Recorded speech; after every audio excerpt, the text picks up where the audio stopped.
Okay, guys, going to have the start the meeting. It's Monday, May 13th. This is the Board of Selectmen's meeting, starting from our right with a roll call. Steve Smith, Chester Duraki, Rick Cuzzy. Jim Ralston. Chip Hussey, for the record, the meeting is being recorded, and we have a quorum. First on the agenda is a 457B plan. Wayne, your name is on it, but we know you're not going to be doing the speaking. Yeah, I'm here just because obviously I don't know when to spearhead this, so I don't have the expertise on the presentation, so that's why I brought you in. Just so everyone realizes, if you do speak, give us your name, your address. At least the first time we need your address. After that, just your name is fine.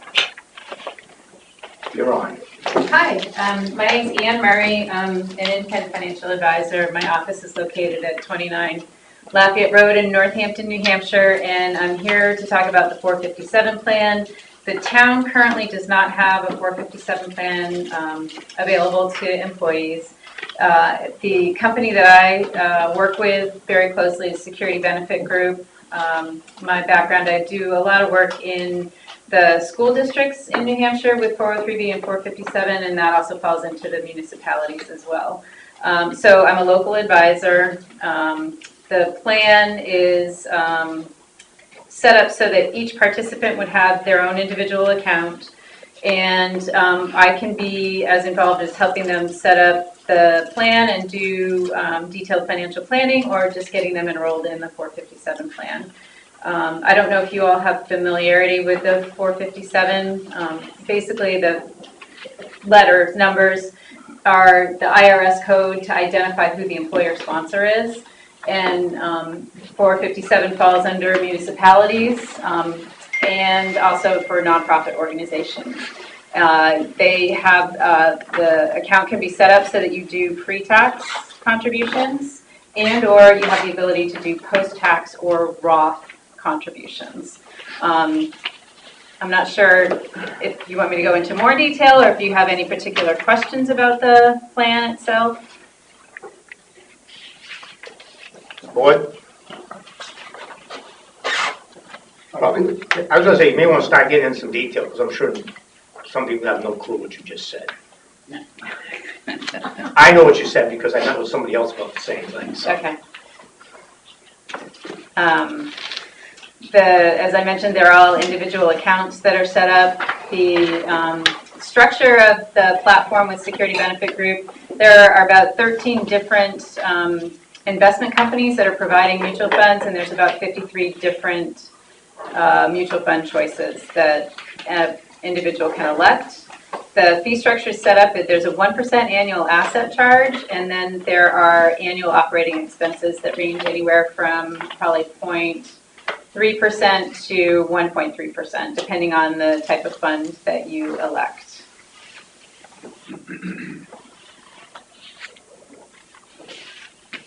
And basically where I'm bringing in here is currently full-time employees for the police department, and we have a Group 2 retirement system for the state of New Hampshire. I've been in Group 2 for 22 years, so I'm more on my backside of my career, so something like this has never been offered since I've been here in the town of Greenland for 20 years. I wish something like this was spearheaded 20 years ago, because having a second retirement, and even a third retirement these days, it would help. Having just one, obviously if I look to retire here in a few years, I turn my age here in October, you can't live on just the one retirement, and I'm so young that I'm going to be starting a second career when that right job comes along. That being said, this, I don't know if it's right for me, but it's definitely something that I wanted to spearhead for the younger guys that are starting their career that will be in the Group 2 retirement. There is no cost to the town. It basically has to be approved by the Board of Selectmen, and there are a couple different options with the post-tax and pre-tax. I know there's another company that was brought in today, and there's some fees, and they're all different compared to what Ann is providing today. And what we're looking for, or what I'm looking for, is obviously the town to adopt approval for the 457 plan and allow the employee to choose what plan and what company they want to go with. I don't think and we can speak further regarding that, is I have a rapport with Ann, as well as some other people that I know. So when it comes down to sitting down with somebody about your finances, you have to feel comfortable with them. And I would never bring Ann today in front of the Board of Selectmen and recommend her or her company if I didn't have experience with that. So that being said is, one, I don't know if I'm gonna sign up for this plan. There might be something better out there for me where I'm at in my career. But I have that relationship and trust with Ann, and have done some work with her as well as my wife in her business. So I think if the town accepts the 457 plan, I don't think that we should be able to, we should have more than one option, you know? It doesn't cost the town anything. So when it comes down to it, I think there's gonna be another proposal, that the fee structures might be a little bit less. But when it comes down to it, I think it all comes to your relationship, who you trust with your money, and obviously, at this point, I'm not gonna recommend anybody else because I don't know anybody else, and this is what I'm used to in this company and stuff like that, so. So whatever the board decides to do tonight, I just would hope that it allows the employees the flexibility and the discretion to choose what they would like. If they want to go with a company that their fee structure might be a little bit higher because they feel more comfortable with a certain person or company, then that should be up to the employee, because it's no cost to the town ultimately.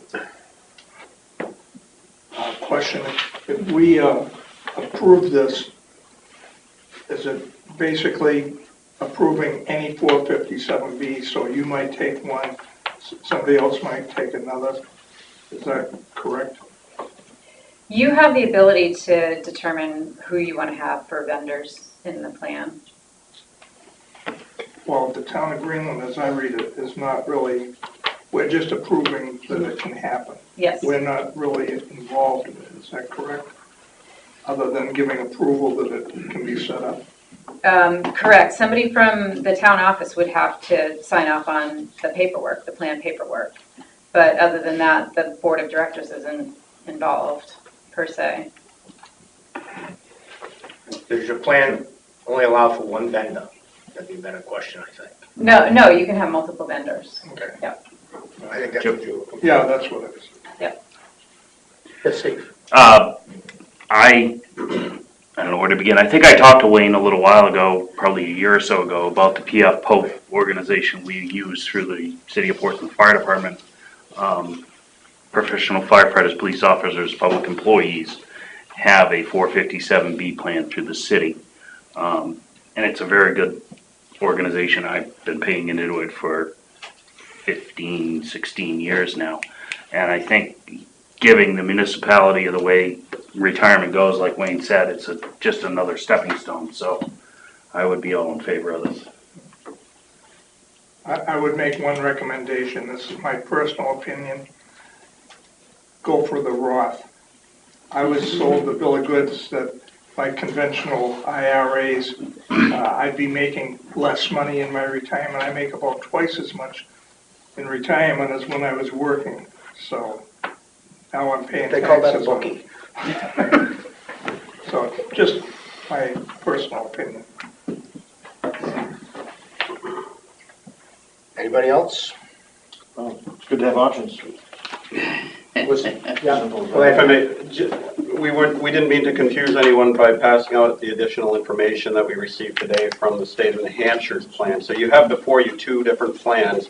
One plan is being represented today by Security Benefit, and the other plan that was passed out is run by the state of New Hampshire, of which the city of Portsmouth subscribes to. So likely the plan is through the state, and the information is in the packet there. So what the motion before you does is it allows the employee to choose a 457 plan without restricting between Security Benefit and the state plan.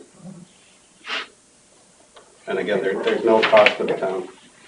I would move to approve the implementation of the 457B plan and offer it to town employees. There is no cost to the town and no obligation for employees to participate. Second. Can I add one thing to that? Can we add the last line that it would be the employee's discretion and choice to join? Just that last line of, Well, doesn't no obligation for employees to participate cover that?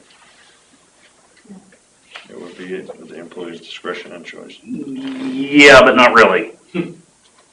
It's a legal, I think it's a legal thing that they would have to discretion and choice to join. I think it clears up that last line of the paragraph. Well, I would be willing to change my motion to add in the wording employees' discretion and choice.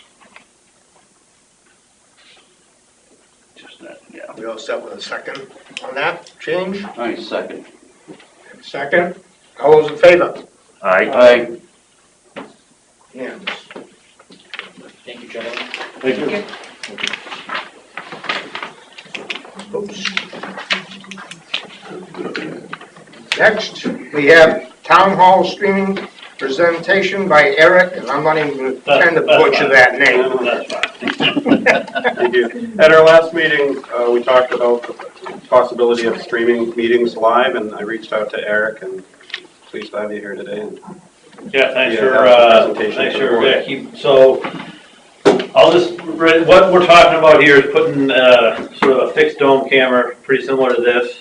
You know, somewhere on the back, wall that should get most of that table and up into there. There'll be a switch to turn it on and off and a light that kicks on. And when the camera's turned on and you've scheduled the event or the meeting on our site, it'll start to broadcast it live. And so you would have your own landing page. It would be very similar to this there, Town Hall Streams / Greenland. We can put whatever picture you'd like in there. So this would be a landing page. You can either embed the videos on your own website if you'd like, or you can just use the links like that and send them right over to our page. Whatever's kind of easier. So this is what the landing page looks like. Live meeting right now, upcoming events, and then all the previous events listed out. You can open up the month. You can have it grouped by meeting type, so if you wanted to see the select board, right, all the way around that way. You don't need to view a meeting. You don't need to have any logins or anything like that. To manage the back end, you would need to be logged in. So I can't tell you if they're actually streaming right now or not. The internet seems to have still to That's our next challenge. yeah. Oh, there we go. So this is probably pretty similar to what you guys will see here. This is just a fixed camera. There's a ceiling mounted microphone that looks really similar to a smoke detector there. To manage the back end, so the town administrator or somebody would, you'd log in. Now this is my dashboard, so you can see all the live events that are happening right now. You'd only see your upcoming events for the town of Greenland, and then to create an event it's literally just like creating an event in a calendar. Time, the date. You can upload your minutes and agendas, so that when people are watching it back, they can pull off the PDF and see, okay, what's going on there. You'd also be able to, and some towns use this, you can index the meetings. I'll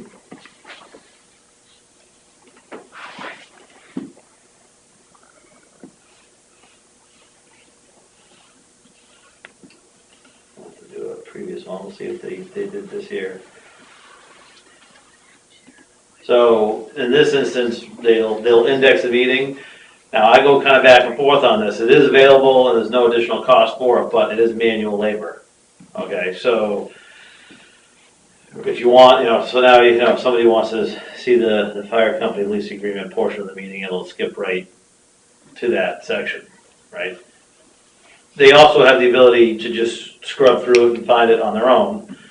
So then it becomes a matter of resources and stuff, but it is available. If there was an attachment like a PDF, it would show up right down here, on a link. As a logged in user, if you wanted to have somebody embed the video onto your own page, you know, you can just get the embed codes right here. And so that is pretty much it. It's a very simple system. You turn the camera on, you turn the camera off, you create the event, and it's off the races. Yes. So it's live, they can watch it live. Right. Okay, I'm going to Florida, I want to watch it a week later when I get back. I can go and pull it up with no problem, and how long is it on there for? So we do 5 years, and that's included in the fee. There, if you want to go beyond 5 years, we'll probably talk about it at 4.5 years, just because the price of storage goes down. So to quote 5 to storing an additional year at this point makes no sense, because we started off just doing 1 year, and now we've bumped everybody up to 5 years because the cost of storage has come down. So it makes no sense.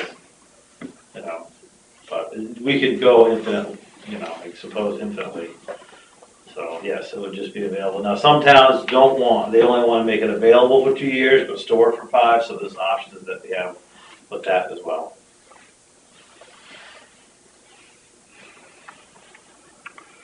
Will we still be doing the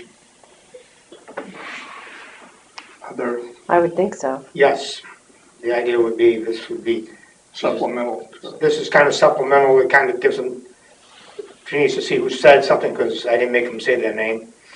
She can look and say who made the comment. Okay.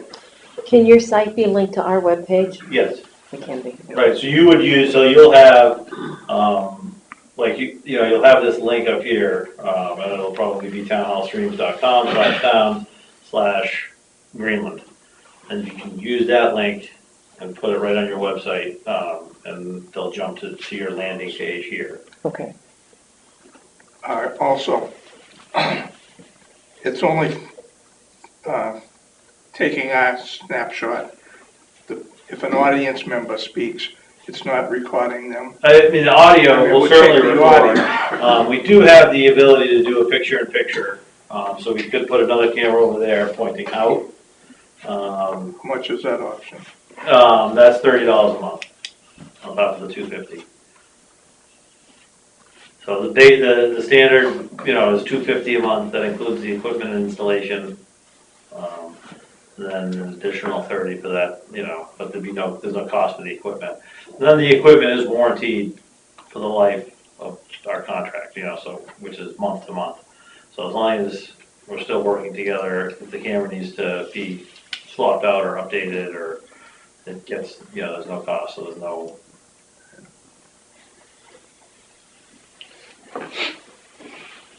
Does creating an event turn the camera and microphones on automatically, or does that have to be? No, yeah, still manual? so the event is on our server, so that our server says, Okay. all right, at 7 PM, we need to go to Greenland to get the video from this specific camera or cameras. And so if you don't turn the cameras on, so let's say you start late, Exactly. that's fine, the camera's not on, there's no red light, or, like you did tonight, you started a minute early. So what happens if you start early is the SD card, there's an SD card in the camera, and once the camera gets turned on, it'll start to record to the SD card, and then at 7 PM, we would start broadcasting and recording. Okay. And then if you did start like 5 minutes early, we can go onto the SD card, pull the video off, and then stitch it together so that whole time was there. Or you've got to set an end time as well when you create the event. So if you scheduled it for 9, yeah, you guys run till 9:30. As long as that camera's turned on, the SD card is, it's recording the SD card. We pull the video off the next day, stitch it together, and then yes, if the red light is on, and the meeting was scheduled from 7 to 9, and you guys adjourn at 8:30. But you don't shut the camera off, it's broadcasting. Understood. Yeah. I mean, but if it's after adjournment, it can be,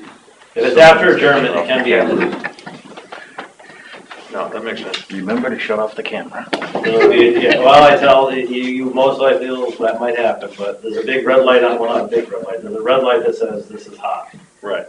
And then if you forget to schedule an event, which happens, probably once or twice a year, as long as that camera's on, it is recording, and then we can get the video off that. Can you schedule the events in advance? Yeah, right, so you can schedule it, as far out as you'd like. I always recommend, do 30 days, because what ends up happening is if you do the whole year in advance, something happens, there was a holiday, there was a snow day, the meeting got moved out, but you haven't thought about, the calendar, and then it doesn't go.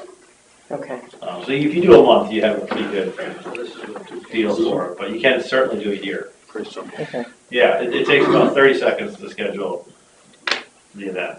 And then we do have that backup so that as long as the camera does get turned on, it will record.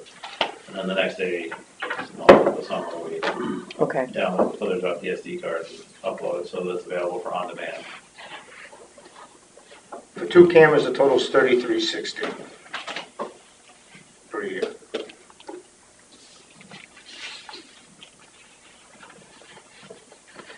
It's a heck of a deal. 34. Yes. Marsha McLaughlin, 47 Nantucket Place. I just want to review that when you were originally just talking about this was for the selectmen's meetings only. We're not talking about requiring the school board. We For the can't. library. We can't. You can't, good. We can't. Thank you.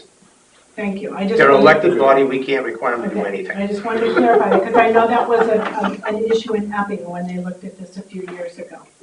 No, we cannot require. Thank you. But I'm correct that other boards that meet here could have that option of They could have that option. The other option could be the public, and a town meeting vote says you will be recording and transmitting. That's it. But we can't tell them. Thank you. Right, so our service fee is unlimited meetings per month. So at that $250 base, you can do 1 meeting a month or 30. But this equipment cannot be moved to another location? No, and so we did kind of discuss that, depending on, how many meetings are off-site and things like that. There are, some different things that we do have an app, so you could stream, right from an app, and so depending on what the audio in the room is, it's from an iPhone or an iPad. The Rye Public Library uses it in some of their meetings. So there is that option, or you could record it to a camcorder.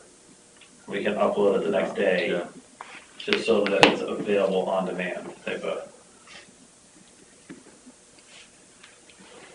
Nothing would require us to video once we started, right? We still have the option to go back to an audio tape if we had to go have a meeting at the school, for instance. Nothing requires us to do that, so it doesn't lock us into having a meeting only here. No. And there are options. Yeah, the app on your iPhone would be easily implemented. Right. If you wanted to. Is the app I think I on can- live? Is that live stream? Yeah, so it needs to be connected to Wi-Fi. Okay, Yeah, Okay. yeah, it would stream live. okay. Any other questions?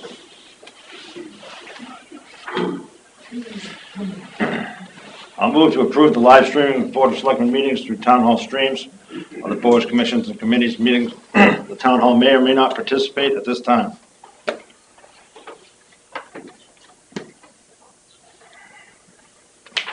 Probably should add the dollar amount to that. It's $33.60, according to Matt's figures. 2 cameras? You want Yeah. 2? I would recommend that. Do I have a second? You're looking at me for? I'll second it. All right. All those in favor? Aye. Unanimous. Sorry, I was drinking. Aye. Sound proud. Thank you. Thank you. Wow, that's Thank you. tough. Thank you. Yeah, Richard. You, Steve. Yeah. Coming. Jim wants to know who's doing his makeup. What's that? What's it, Very young guy. 3360? That's 10,000. 3360. This is tracking. Okay, next on the agenda, Greenland School Board.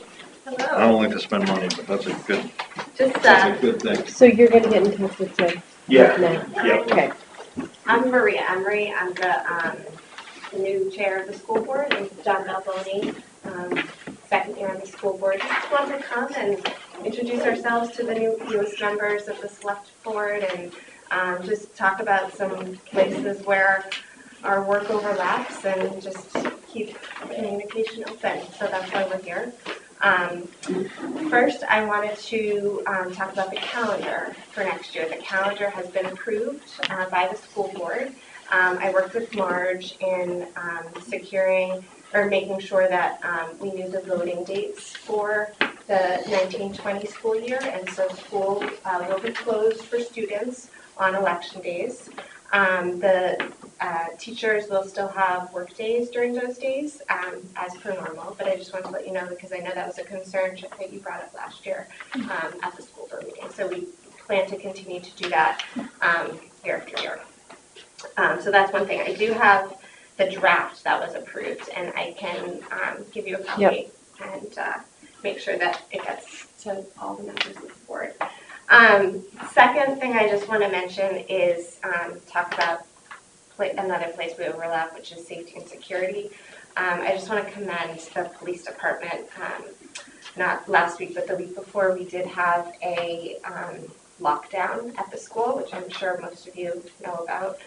It wasn't a drill, it was a real lockdown, and I went over to the police station the next day and talked to the chief, and it was just really great knowing how well the school and the police department is working together to keep our kids safe and to keep our teachers safe and this community safe. So I just want to publicly commend them for that. Another thing on safety and security is per the chief's recommendation, we're going to be having a new policy for volunteers at the school. So like parents or grandparents who come in and volunteer in the classrooms are going to need to be fingerprinted, just like teachers will also. So, and that's something that is happening all over in other districts in the state, and the chief recommended that we do that going forward. So that is something that we have. The policy, we've done like a first reading of the policy. It will likely get approved at our next meeting next week on Monday, as long as there are no other changes. And at the end of the school year, we will be communicating that to parents. And the chief had said that they could go to the Greenland Police Department to sort of do that. So just want you to be aware that there will be a lot more traffic and parents coming into the police department for that. And, you know, we'll sort of be in communication with the department about what exactly we're telling parents, and the cost is on the parents. Like, we can't pay for it as a district. The parents are going to have to pay for that, or the volunteers, I should say, are going to have to pay for that themselves. So, any questions about that? Yes. On the voting days, it's great that the kids are not going to be there, but the problem is all the cars of all the teachers, and especially if there was some way that you could get the first 3 rows maybe in front of the school empty, that would be really appreciated. I mean, people come in and that's all they complain about, is that there's no place to park. Yep. So if that could happen, that would really be beneficial. Yeah, we can probably get some placards made or something. And, yeah. Maybe that day somebody could carpool. Drop their car off up at the Right. Yeah, no, thank you. We will. on the street. No, we will. That can be we'll do that. Absolutely. And then that's all I have for safety and security. John is heading up our the energy project that the voters approved last month. Yes. What about the CIP? Oh, the capital improvement plan. Yeah. So I just got an email that there's a meeting on June 6th. So I will attend that meeting, or another member of the board, and look forward to being part of the process and want to participate as much as possible. The SAU business manager has been very helpful in helping generate the CIP as well, so I'm working with Amy directly. Okay, great. So I'm just here to let you know that I will be working, I have been working closely with EEI, who's heading up the energy improvement plan for the school. I'll be attending their meetings either on the phone or in person. They have weekly foreman's meetings. I'm working with them to procure subcontractors to get the job done. So helping Lauren out quite a bit, at least trying to anyways, with this project and keeping it moving forward. So I'm still gonna go on the record, I think the boiler program ain't gonna save you any money. That's what I do for a living. It ain't gonna. we'll see. Well, I'm telling you, for $500,000, it ain't gonna save you a dime, and I can prove it in black and white very simply. It may not save us money efficient wise, but it's probably going to save us a ton of money in maintenance. We've been working on these boilers for a while, as far as I can tell. They guarantee savings. The EEI company guarantees us a certain amount of Since I savings. work in the industry, I know how they do that. Okay. They fudge it. I've seen it too many times, and I have no problem telling the customers, Yeah. they ain't gonna do what they promised you. Well, we'll get them done and we'll see. So, between the windows and the boiler and the roofs need to get The roof is something you guys need to look at, your CIP and how often you gotta repair, especially the one over the gym. There is a defect in construction, Yeah. actually defect in engineering. Yeah. They've caused a problem, and that's gonna be a routine thing that's been going on since the 60s. We'll see if once we open it up, we'll see what we can expose. Excellent.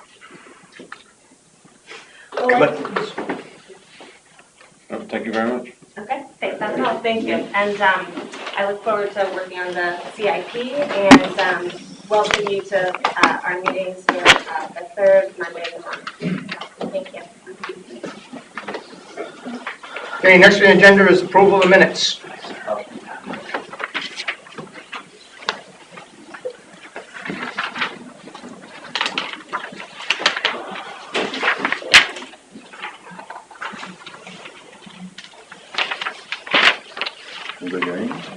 I move to approve the minutes of Monday, April 29th, 2019 as written.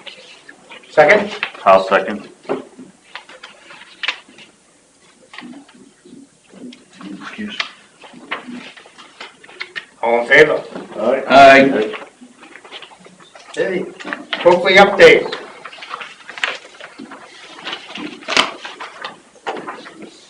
Portsmouth City Council will be holding a workshop meeting on Monday, the 20th, at 6 p.m. for anybody that would like an update on the Coakley landfill group.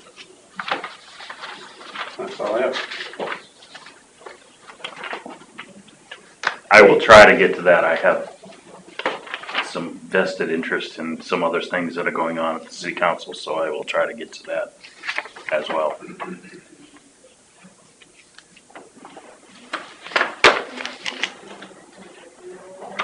Nothing else?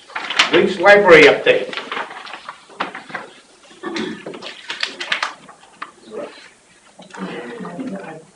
We have a revised payment schedule needing approval. If you want to reference amendment number 2 on the agreement between the Weeks Public Library and the attorneys. That will require a motion. So, I'll need your name and your address, please. I'm Ed Scully, 3 Hillside Drive. Thank you. Recently in the paper, I saw some kind of a notice for a Superior Court involving Greenland. Yes. Did I have an update on that? If I'm not mistaken, that's the quiet title. That's correct. I pray. That's part of the notice is part of what we're required to do. For what? To quiet the title. acquire the title? I thought the library was doing that. It's quiet, well, actually, the library title is not, the property is not, there's no deed giving the library to the town, library land to the town of Greenland. We have the building, but we don't have the land. So this just it's a legal process which allows us to legally And, own how are they gonna notify that list of people? by publishing it in the paper and public notice. I'm talking about contacting the people. Don't you have to contact them people? We have no idea who they are. What? We have no idea who they are. This is something that happened in 1898. So all the relatives that have dispersed, we don't know if there's anybody even alive that's a director somewhere. I'm sure there are, but. Huh? Didn't you keep notes at that meeting? Anyways, Actually, I'm just gonna I laugh. guess that you have to attempt to, Well, that's what That's this what the attorneys are doing. how are they doing it? Hold on, they're doing it through a legal notice in the paper. They has to be published 3 Fridays, Yeah, and that's one of the methods used to notify them, plus the legal notice of the, that's the only way they're notified. No, it's not. No. May I? yeah, Craig McLaughlin, 47 Nantucket Place. So as part of the process, there's a guardian ad litem assigned by the court. And Peter Laughlin has recommended to the court a certain individual who will be given the assignment of locating these people. So in addition to the publications in the newspapers, there will be an attorney acting on their behalf. Now, the reason that you have a guardian ad litem is at the moment we don't know who these people are. These are heirs over a period of 122 years. But there is an attorney who will be assigned the job of locating these people to see if anyone has a rightful claim to the property. Thank you. Well,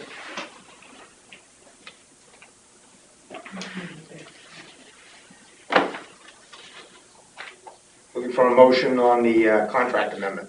I move to approve the revised payment schedule as noted in amendment number 2 of the agreement between the Weeks Public Library and La Valley Room Theater. I'll second. Nope, second. Go ahead.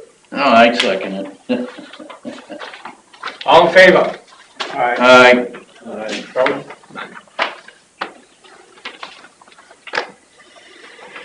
Road paving update. Okay, thank you. Starting with 8 Fairway Drive, if you reference the quotes, this one's from Barassa Construction for $4,950. It was decided at a prior board meeting to do this repair. I move to approve the quote from Barassa in the amount of $4,950 to repair the drainage at 8 Fairway Drive. Second. All those in favor? Aye. There are a number of other quotes that have been requested for various paving projects that I've provided. Should the board be interested in contracting to do any of these now or in the future, I have provided them for your reference.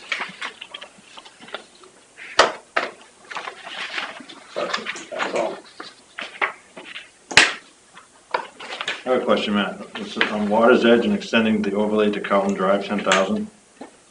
Isn't Water's Edge being done by Lyman? Are we rebuilding the whole road? So this is the extension of Dearborn Road across the tracks. That would be from the tracks down to the new Down pavement. to the, Remember they came in the last area? meeting? So it's not Water's Edge? It's not Water's Edge, it's, Right. yep. I know the road. Yeah. But I know the road. Yeah, that's a quote from that. So it has nothing to do with Water's Edge. It ends at. No, it'd be an extra. From Water's Edge to. Yeah. So do we have a quote from Lyman to do this while they? That is Lyman's. Okay, it's not Barassa. All right. No. I'm sorry, I don't see. there's an email from Ben Dryer that I have here. No, Second to the last page. from Underwood. Oh, Underwood, okay, I'm sorry, thank you. That's what's throwing everybody off, is under Underwood. So, That's what- yeah. Lyman is contracted through Underwood, and we reached out to Underwood to get the quote from Lyman. That makes perfect sense, thank you. I have a question because it says it's extending the overlay to Carlton Drive. It really needs to go to the railroad track. It's from the railroad tracks, yes. To what used to be Great Bay West. Okay, what's Carlton Drive in there? That's the road I live on. It's the road I built. I know where you are. We just have to direct On the building, it doesn't say which edge of Carlton Yeah. Drive, right? From the railroad tracks to Water's Edge. Or Water's Edge to the We're gonna railroad put a speed tracks. bump there with all the extra. Good idea. I have a question on that.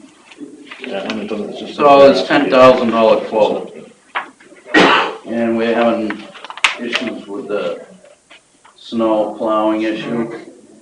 Will this affect what our goal is? I mean, basically, we spend a lot more money paving and stuff. Well, Is it gonna drain the budget to the point, because we still haven't come up with the fall?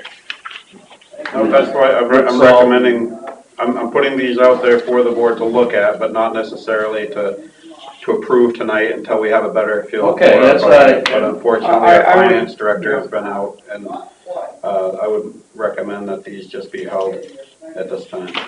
well, I have a question because the paving on Water's Edge, Yeah, when does that it start? starts pretty soon. Yeah. That's money that's. And if we don't do this for 10,000, we'll be doing it next year for 15 or 20 because they're gonna have the equipment there. Right. Well, I agree with that, I'm just questioning. Yeah.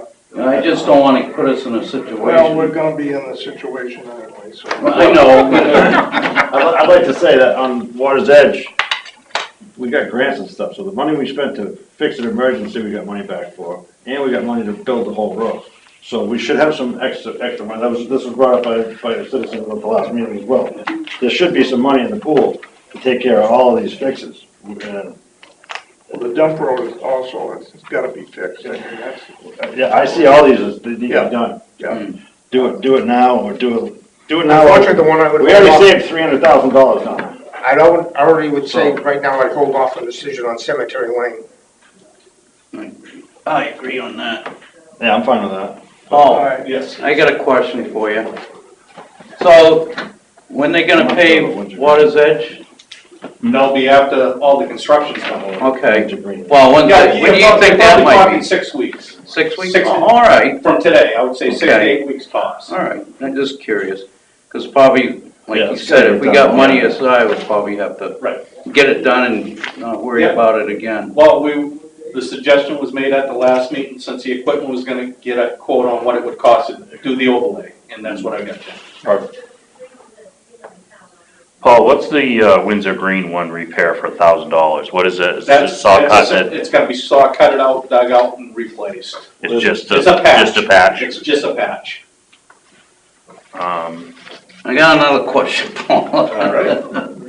Why can't we do that to Cemetery Lane going up, just saw where that is bad? Because most of it on the outside looked pretty good, it's just that middle strip. By the time you get to do all that, I bet you your price is Yeah. gonna be pretty close. Okay, I just, Yeah. I have to ask these questions. I'm not super, Yeah, on construction, And when then- it comes to that stuff. The Cemetery Lane one is from the end of the road to the gate at the cemetery? to that crossing, the patch that's already there, Okay, the yeah, saw cut a piece, I wanna say 2 years ago, so it's gonna be from there to that road. right, but not all the way up the hill into the cemetery? Oh, correct, Okay. yeah. Jumping forward one page, Barres has agreed to crack seal the town hall parking lot and repair the entrance of the Tuttle Lane to Town Square at no expense to the town. No board action required. Are we satisfied with that before we Yes. grant any more contracts? Yes, he had a meeting with me a little over a week ago, and I went over the problems with it, Yeah, and he agreed to take care of it at his cost. all right. So just, yeah, for the record, nobody has a problem with that? Everybody's good with that? Thank you. We all set? Let's go with a motion, Jim.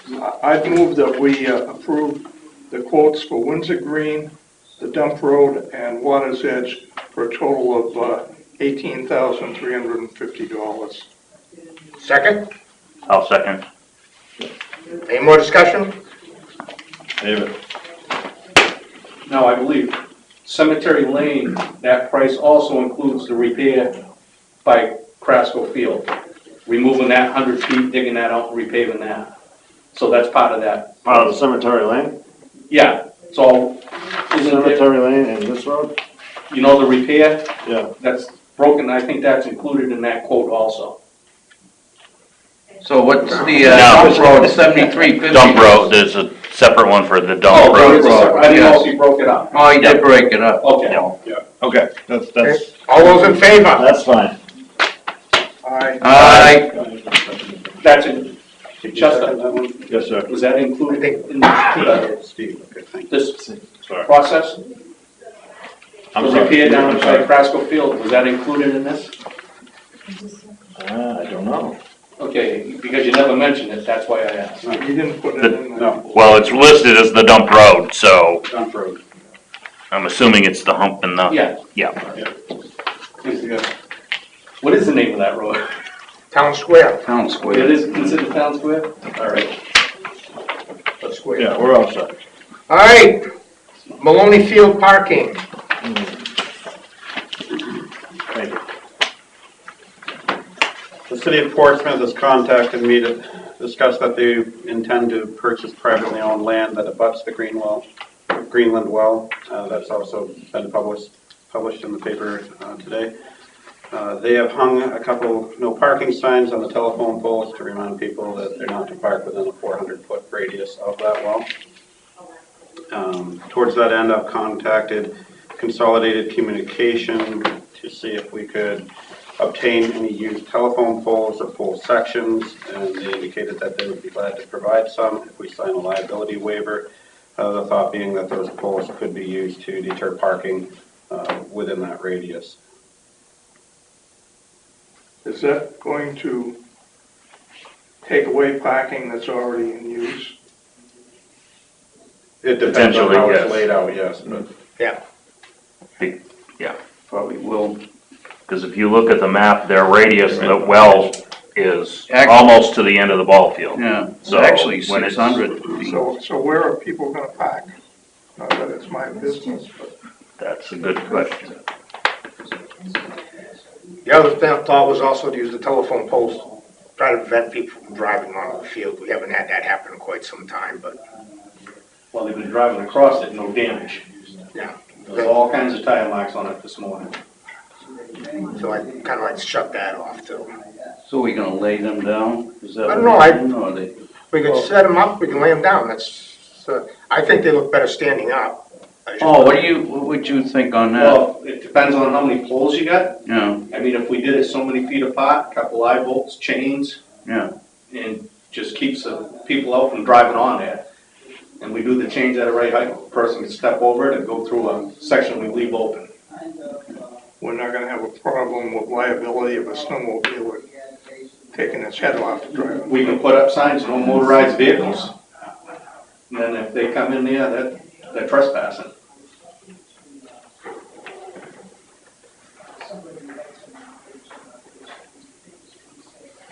How many telephone poles are we talking about? We How haven't big an measured, area? we haven't measured yet, decide what that is. Who's gonna install? Town will be. I've also learned that the rec department may be considering putting a fence along the outfield area and then going to the woods with it. Yeah, a week ago Saturday, I was with the rec department, and they talked about making the outfield have a chain link fence now For the softball? for the softball They field. did, and yeah. We used to have it. It was yeah. We removed it because Sharon brought up the point, I said, well, if you do that, you lose a kid's football field because it goes across where a fence would be. So she's That was, gonna, that's why they took it out, to make it Yeah. more Yeah, multi-purpose. multi-purpose, yeah. so she's gonna rethink that, but they were talking about taking the fence along the dirt road, pushing it in, Right, and having some more and parking. having parking there. Right, And that way, that will keep people from going, Right. there's no reason to go inside the gate. right, that's what we were talking about originally, when they were talking about moving the fence So- to get the trucks in for the poles, was we're pushing that fence in. Yep. And then you could have headed parking. Measure out how far Yeah, the you might be field's able to gonna have be and do that. parallel parking on the other side of the road, just straight, and then parents could actually sit in the car and watch the game from their car if they had to, or whatever, I mean, it's just. A few little things can make such a great big difference up there. Now, the question with that, being on the cemetery committee, do we allow them to do that without making a decision on what we do with that land? I think we went over this last time, didn't we? And the cemetery was not an issue.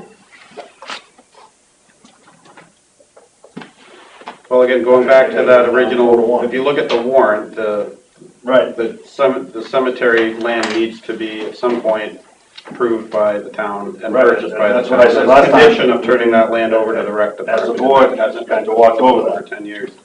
We kind of walked over that as a board last time, if I remember correctly.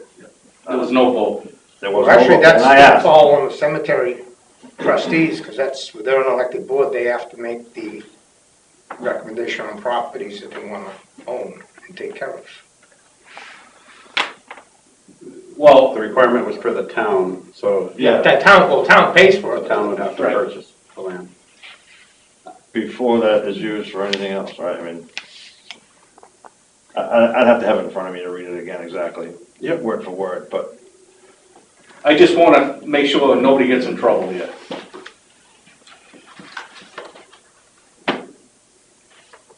So on telephone poles, I think we should probably, I'd like to make a motion just to table it for now, so we can get a better understanding what Paul can come up with the rec committee. Because if they're talking a fence, and we put these in, you know, Well, no, it would be, the telephone poles would be where they could park up to. The fence would be pushed in yeah, and use that, and then you'd use the telephone poles, and that would be, you could park right up to almost the playing fields, which they do now. Because they open up the gate and they drive all over the place. Trying to protect the well radius and also trying to make sure no one drives on the field is what I was looking to do. Yes, that's the biggest thing, is the cars yeah. drive across the field. And the problem with that is, Chester will agree with this, they use PVC for the water mains out there and the irrigation, which break quite easy if you drive a vehicle over them. Right. That costs money. Yeah, All right, all right, so I withdraw my motion. Well, then I'll move to approve the use of telephone poles, prohibit parking near the Greenland well. Poles will be from Consolidated Communications at no cost to the town. The board authorizes the town administrator to sign a liability waiver. I have a question. Old telephone poles, are they the best things to be burying around as well? If we're outside the radius, yeah. Outside the radius, yeah? Yeah. I Since you second. got a couple of them right next to the well, I don't see that they're too nervous about it, that they do. Well, I mean, if two's bad, a dozen's way worse. That's just All right, we have a second. I second. All those in favor? Aye. Next on the agenda. Snow removal equipment storage.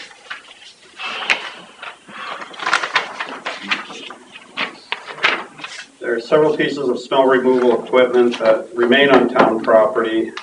Jim Jones has removed the larger trucks, as the contract states, that should be removed by April 15th. However, as you'll notice at the end of the salt shed, there are still old highway snow plows, and there's equipment remaining in the garage. I went and talked with Jim Jones today, and we walked around the buildings. He indicated that it has always been the past protocol to allow him to store equipment in the garage bays with the doors, and that the equipment was available should the town have an emergency. There's a large payloader and there's a 1-ton truck. And both those, he said, would be immediately available at the town's need, should that need arise. Snow plowers at the other end of the property, he said he could clean up and remove some of them, but he uses those apparently for backup plows, and would like to have a couple remain there at least. Go ahead, Richard. That open area between the salt shed and the Public Works building there that he uses, can they put the plows in there, Paul, out of the way? Tuck them in there just to get them out of the... There's not that much room. I mean, just, it's pretty narrow. yeah, The only way you'd be able to do it, I think, is hook a chain on them and drag them in sideways. yeah, I mean, you couldn't pick it up and drop it with anything. no. If he needs them there, you know, my question is why he needs all that equipment sitting there anyways. I've never seen one used. Never will either, probably, because if he breaks one on his truck, they weld it, you know. I mean, the spares that he has there have been there since I've been here. Yeah, they should be out of there. Yeah, they've been there forever. So as far as the equipment in the garage, for emergency, there's no harm there, because they're not outside. But the plows that are sitting out back, all they're doing is rusting and they look like hell. And once again, you know, you want it to look nice, clean, you know? Well, I think it was last year that we had him in for a pre-snow conference. I think we need to schedule that again. And, I mean, the contract states that all that snow removal equipment should be removed by April 15th. Why do we have to go over this every year? Yeah. We'll start charging him rent, $50 a day as long as it's there. Hey, I think it'll be moved pretty quick. No, you're not talking about the two pieces in the garage. No. Those can stay. It's Thinking that outside. crap out back. Just the stuff that's Just outside. quagmire I out agree there. with that. And we also need to let them know that we need to have all the bills in a timely manner, not get surprised with $80,000 worth of bills. Okay. I think it does behoove the town to have a loader on site. An extra truck doesn't hurt. Yeah. In case of emergency, it's that much time saved. Doesn't have to drive a loader into town or whatever. But as far as outside goes, I think it should all be cleaned up. Anything to do with snow removal, it's gotta go. And I think that leaving the equipment in the building is a good handshake deal as far as clean it up and everybody's happy and safe and sound. See you in the fall. Okay, I'll entertain a motion. I'll move that all snow removal outside equipment should be removed from town property no later than April 15th. 2019, all right. $50 a day, we're making money tonight. Now you gotta have a date. Give it till next Monday. What's today's Monday? Yeah. June 1st. Yeah. That sounds good. Sure. Very generous. Is there a second? Second. All those in favor? Aye.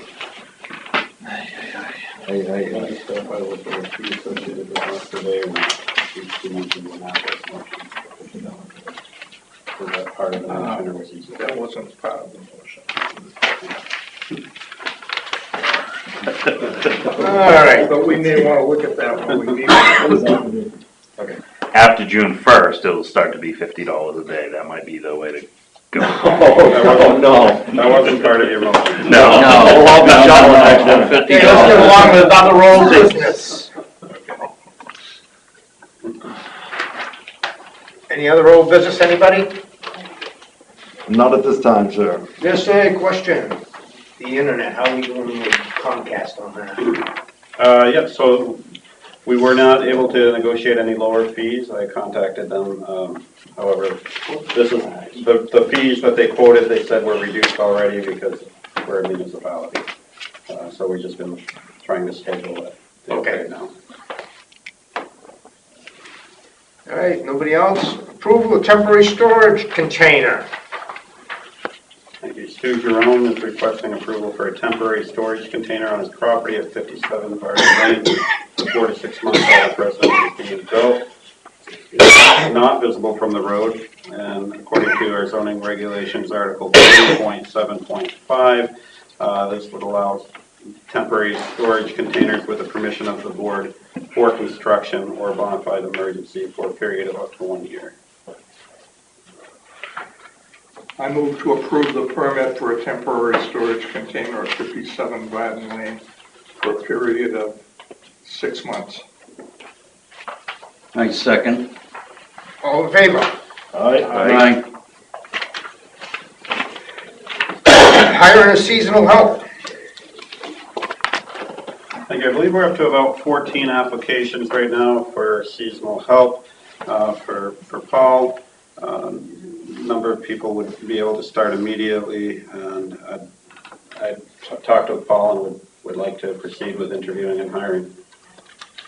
And we're hoping that the board will authorize me to hire directly without bringing the applicant back to the board, as that would result in another 2 weeks before we'd be able to get the person started, and Paul has indicated that he could use the person right away. We're going to have the Memorial Day coming up pretty soon, and those lawns have to be mowed. So I move to authorize the town administrator to interview applicants for the seasonal part-time employee position and hire a suitable candidate at the rate of $15 per hour. Second? I'll second. All in favor? Aye. Next, we have central signal alarm. The central signal alarm was here for testing. They mentioned that we could have an additional red strobe and siren installed in the fire department should there be an emergency here in the town hall, such as a fire, because it is a fire alarm. It would be nice if the fire department could hear it from their building, which currently they can't. This extra wire with a bell over in the fire department would allow them to hear, should we have a fire in here, they'd hear an alarm. And the other part of that quote was for the ability to log who comes in and out of the front door. Open and close is basically when you open the door, you could program a special code that would identify you, and that would be logged as part of an ongoing log kept at Central Signal. However, with the video cameras, the question is, would that still be, is that really necessary to log who's coming in and out where you have the cameras in place already? I would push for part A, which is the red strobe being wired to the fire department, but it would be the board's discretion on either of these. However, I would recommend certainly A, and B should the town want to go with that additional layer of scrutiny for employees checking in and out. And again, it would only be whoever opens the door and locks it at night. It doesn't log everybody coming through. It's just a special keyed lock for entering and exiting. I certainly don't feel that we need to have that extra thing, since we've got a camera that's taking a picture of everybody who's coming through, and not just the person who hits the keypad. So I would move to approve the installation of a red strobe in the fire department in case of an emergency in the town hall. Do you have a second? I second. Any discussion? All in favor? Aye. Next is the PDA update. You have the request of Dennis Malloy. I'll be addressing the New Hampshire State Senate Executive Departments and Administration Standing Committee later this week regarding Greenland's possible seat on the PDA. I do see Dennis is here if you have further questions for him. I've also provided a number of email addresses of members of that committee, should anybody on the board or the general public want to send an email supporting House Bill 243. Yeah, Dennis. Oh, Senator Sherman is here too, thank you. Dennis Malloy, and I was just going to make sure, yeah, Senator Sherman Thank is you. here, and I think he has a couple of words to say on behalf of HB 243. Right. I've been working with the PDA to try to work through some kind of compromise. The current, there's really multiple different iterations of this concept, but if you add, as you probably are aware at this point, I'm not sure how much Representative Malloy has updated you, but the original was to add a member from Greenland. The problem with that is that makes the board even rather than odd. So bringing in, one option is to bring in 2 new board members, but this is a board that's been in existence for almost 30 years and has been functioning at a very high level. And so what I've been working with Senator Fuller Clark, who represents Newington and Portsmouth, as well as other towns, is there another way of getting Greenland representation that would not necessarily change the actual number from its current? And that's right now in discussion. The second one would be to put in stipulation of who the second member, so 2 new members came in, one would be Greenland. The question is, who is the second one? And Newington already has ample representation. So the question is keeping it as local as possible, whether that would be Rockingham Planning Commission would have representation, or who would do that. It's going to committee this week, so we're working to possibly do an amendment that would look at those. And of course, as we move forward with this, I would keep you informed.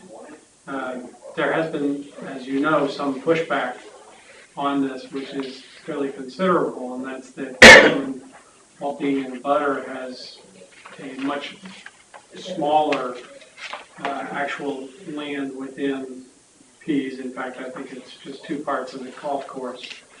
And so if my feeling, and this has been seconded by many people, is that if we can get some level of representation on the board that is a voting level of representation, then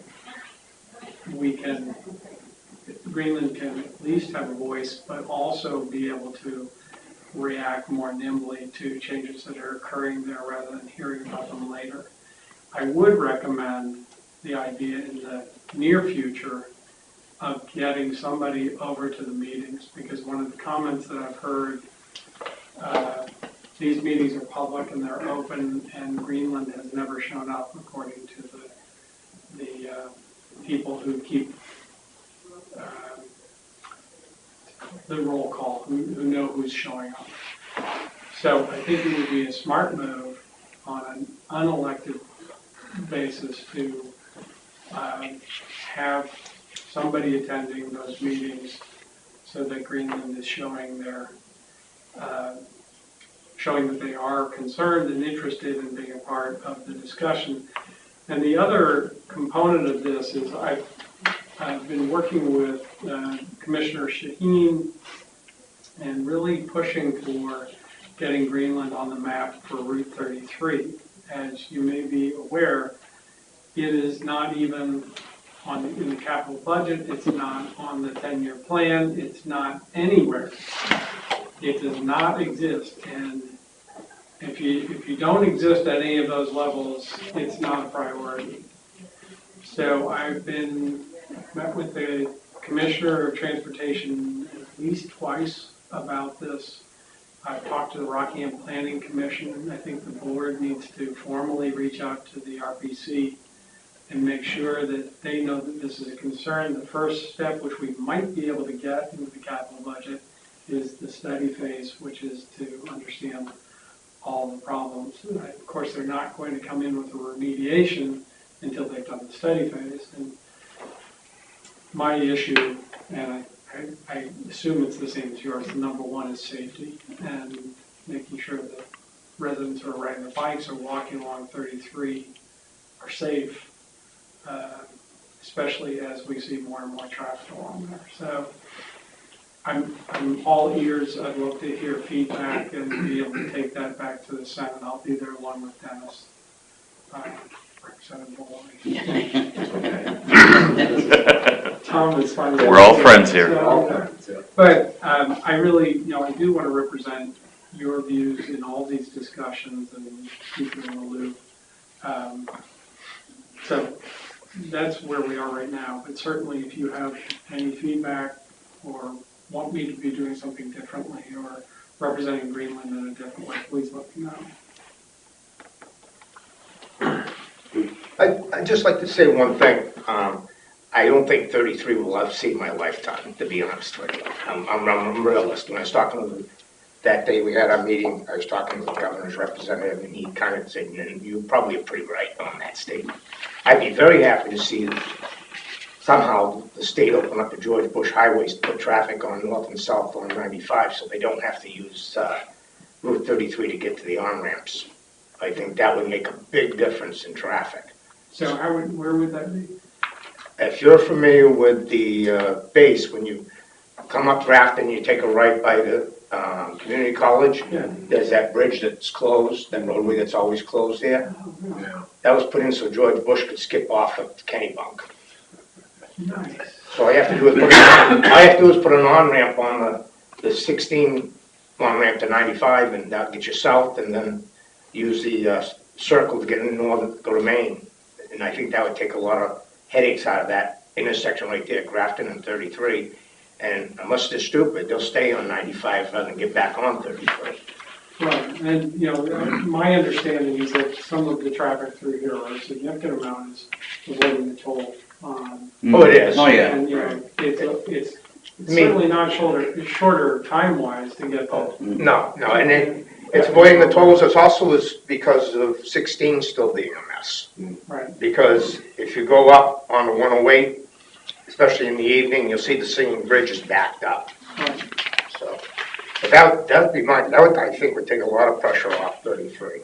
That's a great idea. I've not heard that before. I don't know. But all will be received by Concord, but it's definitely cheaper than rebuilding 33. Well, the other thing, and this is the personality of Greenland.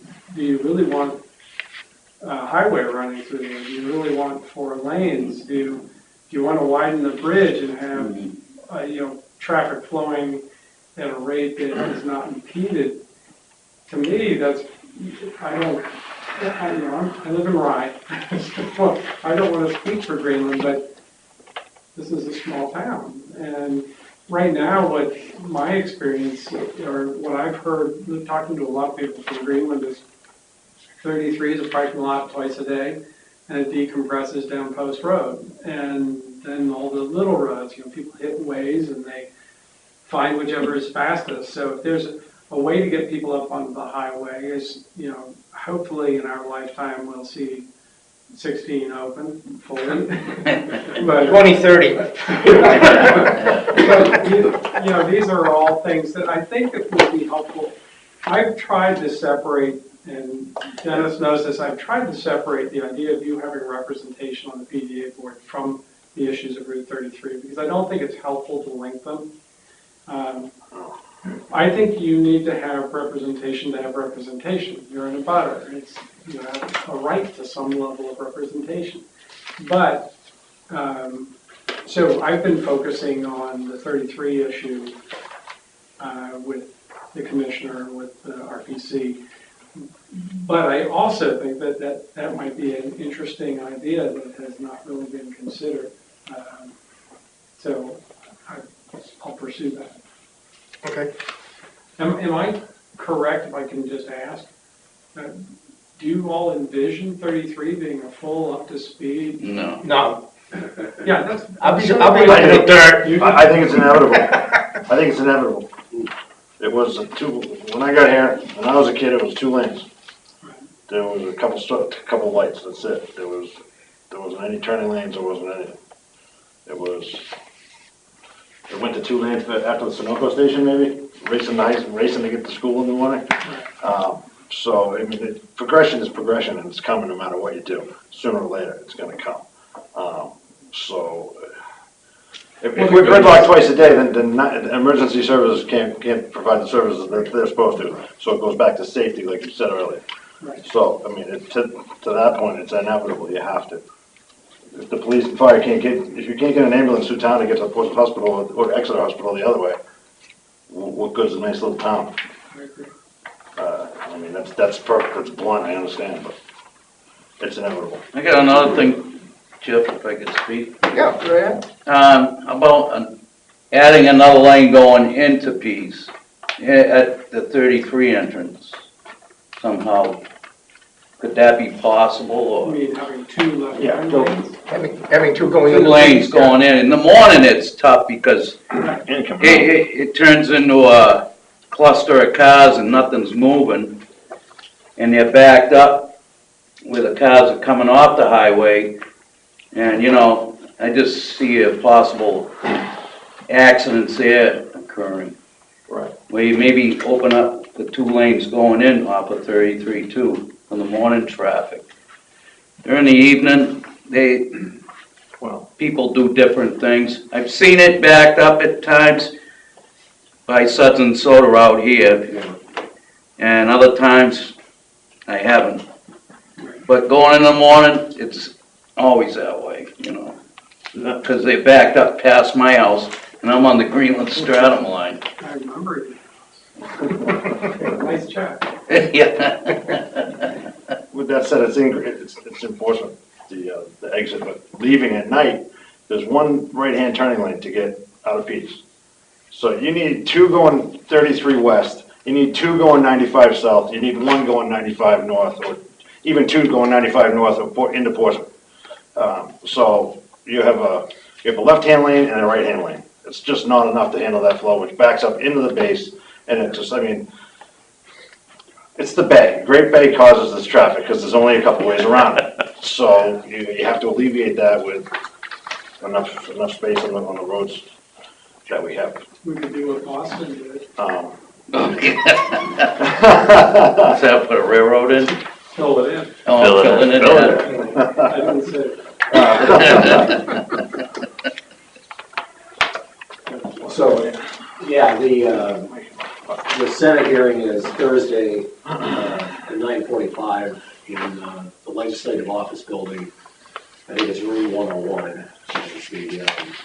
So it's not in the Capitol building, it's in the Legislative Office Building. And we have, as Mr. Scrooge said, he has agreed to speak. I've spoken with Vaughn about it because he was one of the original people that spoke. Cameron will, Representative Lee will open introduce the bill to the Senate. And I believe, if I'm not mistaken, somebody from the planning board was going to be here. I thought I heard, but I don't know if that is still the case. I haven't heard anything from planning. I did talk to Vaughn. He's going to try to arrange his schedule. Okay. Well, I will check. I'll check with Rich or Stu. Then and close that loop. When this all started, we thought this was certainly not no bill. To track any bill through the House is an interesting exercise to begin with. This one has taken some turns that we didn't know, but what came out of the House was a bill that we did agree to. Was fine. It was to add 2 people. One was, of course, somebody from Greenland, and another was from the governor's office. So we keep the board at the right number, or at an odd number, and give us, Greenland, what we wanted was a vote. So the priority here is still for Greenland to get a vote. So however this progresses, that's our goal, regardless of whatever is spinning around us. And we know there are some things spinning around us, and we've touched on some of those points. Senator Sherman touched on a couple of those tonight. We had no idea that it would be that interesting to people, but it has been. So we'll keep working on it. And the priority, again, is to get Greenland to vote on the EPA. Is there any thought that perhaps the chairperson would not vote and just put on one seat for Greenland? No, not really. I think there is a question of whether, there are some that are half votes. So Newington and Portsmouth split a vote. And so, when you think of it in terms of proportionality, getting Greenland a half vote without changing it might be a possibility. The main thing is to get Greenland at the table in a way that's not disruptive of a process that's highly productive or has a record of being highly productive. Yeah. They have some, it's a success. Right. Yeah, so they have some big issues, not issues, big things coming forward, like how to develop the airport and those kind of things. I think it'd be great to have Greenland having some input. So, in any case, those are the kind of things that we're thinking about as ones that we can be responsive to all the pushback, listen to it, and come up with a proportional response. Well, if Greenland only had a half vote, that would alleviate having a tie, wouldn't it? Yes. It would not change, it would not even change the number because somebody else would give up a half vote. So, Newington has a full representative and a half. And Portsmouth has 1.5. Mm-hmm. So these are all sort of out there as ideas, and my goal tomorrow is to meet with the chair and help fill her in on some of the background.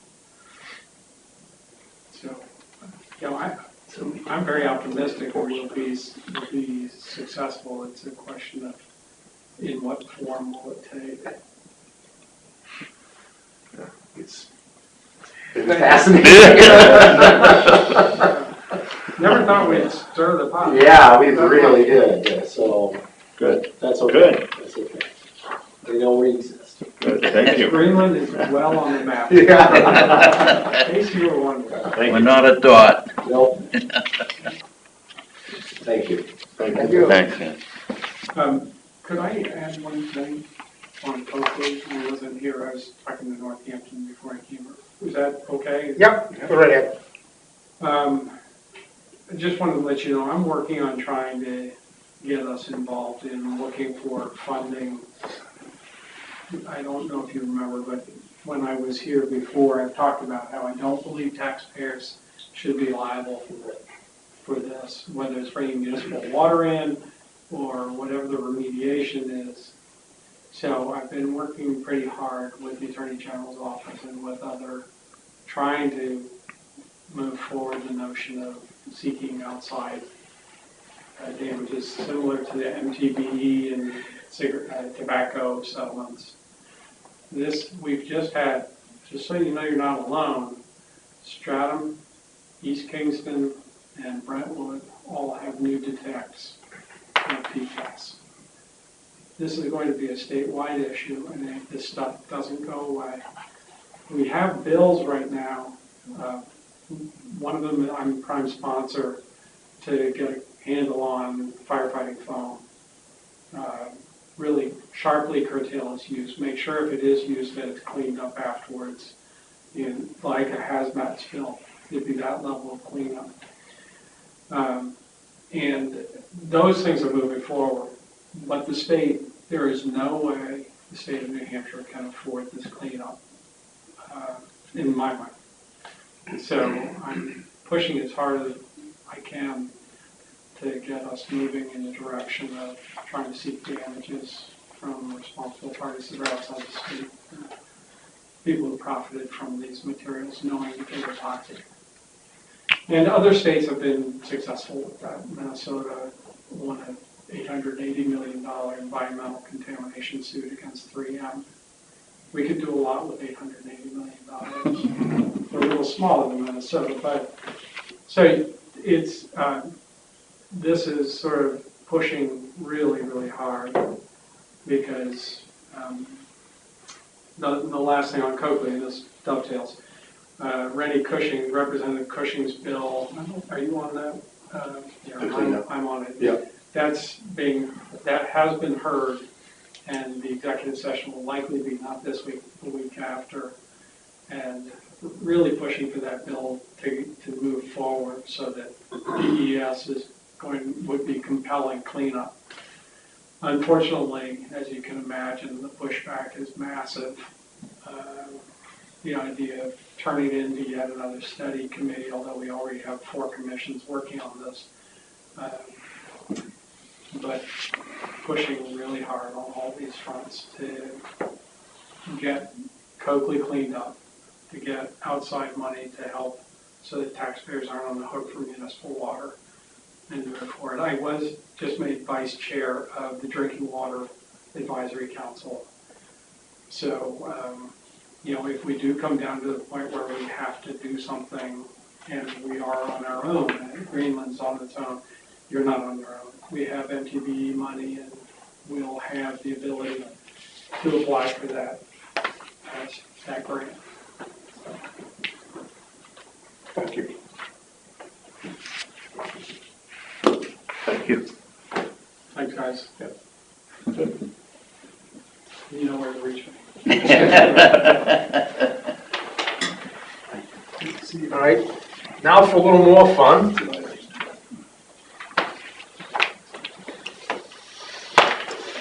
All right, taxes. Everybody's favorite. Death and taxes.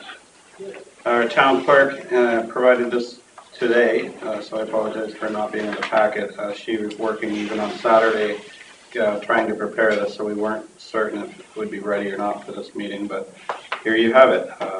First half tax warrant for 2019. The data has been reconciled between our assessing software and the tax collector software.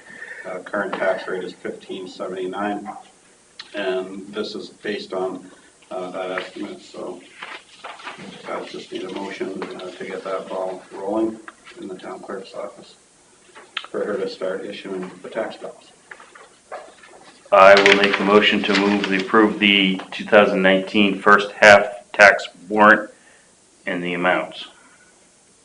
$6,692,361. Second.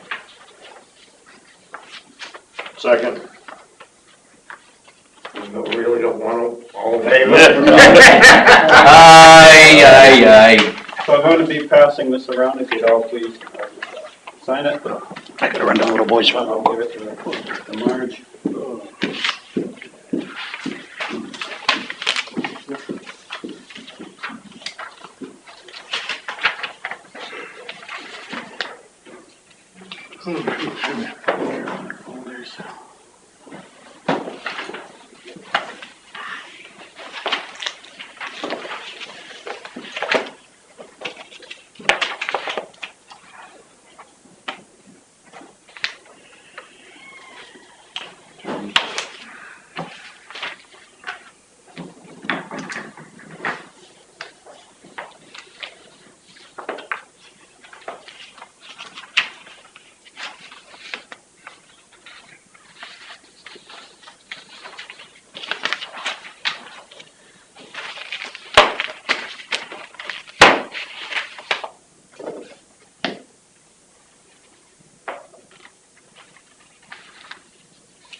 we get to the manifests,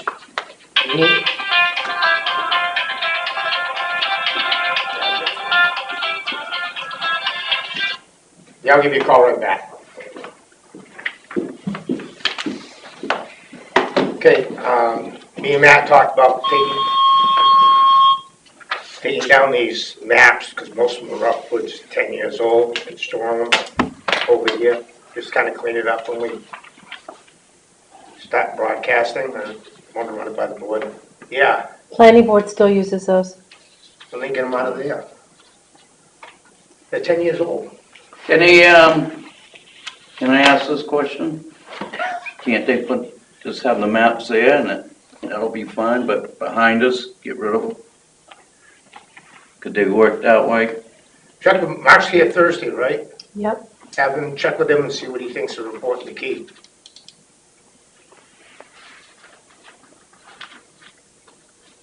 Have them roll up into the movie screen, maybe? I'll ruin that screen. Yeah, I was gonna say, some of them are just, This is the one they use these two the most. This is pretty current. Yeah, that's pretty current. That's, what, 10 years old This there? one we use quite a bit. 2007 build-out project. yeah, I was gonna say some of those are. I think it needs to be cleaned up a lot in there. I mean, the poor guy couldn't, the poor guy couldn't hook up his stuff without banging his head and saying, ouch, behind here, and the table's in the way, the podium, I mean, the American flag's buried in the corner. I think the whole place needs to be.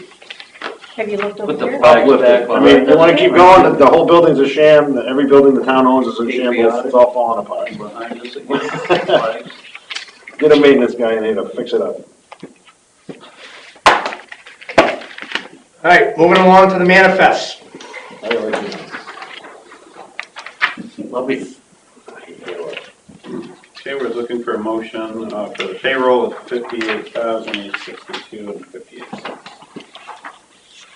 And I'll give you that one too, for somebody else. I move we approve the attached payroll number 10, pay date May 16, 2019, for the period April 29, 2019 through and including May 12, 2019. Gross amount excluding payroll liabilities, $58,862.58. Second? Second? All in favor? Aye. Next one, you got general fund accounts payable. I hereby make a motion to approve the attached manifest of unpaid bills detail as of May 18th, 2019, in the amount of $247,094.31. This manifest includes the Greenland School District payment of $180,000. Second? Second. All in favor? Aye.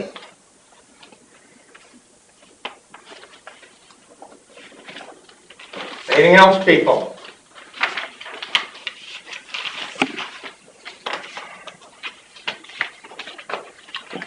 Just a question on the New Hampshire State Police. Is this going to alleviate the Greenland Police from some of their calls out there?